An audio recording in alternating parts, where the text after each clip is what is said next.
يقول عبد الله بن مسعود رضي الله عنه: استيقظت ليلة ونحن في معسكر تبوك فلم أرى رسول الله في فراشه، فتحسست فراش أبي بكر فلم أجده، فتحسست فراش عمر فلم أجده، فنظرت في المعسكر فوجدت نارا على مرمى البصر فقمت إليها فرأيت عبد الله ذي البجادين قد حم من الليل ومات.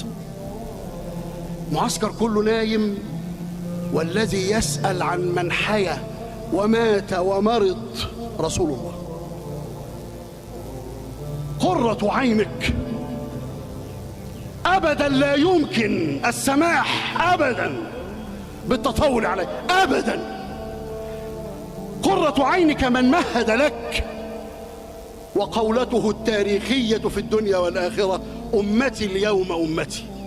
صلى الله عليه وآله وسلم. خرج ابن مسعود فوجد عبد الله مجدلا على شفا قبر يحفره أبو بكر وعمر. يا لحظ ذي البجادين، فلما حفر نزل رسول الله فيه ونظر إلى أعلى والحزن والوجم على وجهه، يقول: دلي لي أخاكما، دلي لي أخاكما، قانون الأخوة، دلي لي أخاكما. فحمله أبو بكر وعمر شيخ أهل الجنة رضي الله عنهما، حملاه وأدلياه إلى رسول الله، فأخذه رسول الله بيده ووضعه في لحده وسوى عليه، ثم وقف على قبره وقال: اللهم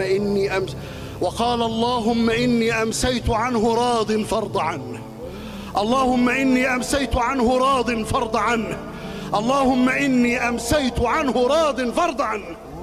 وهنا فضح عبد الله بن مسعود وقال: وددت والله لو كان القبر هذا هو قبري وأن مت مذ 20 سنة.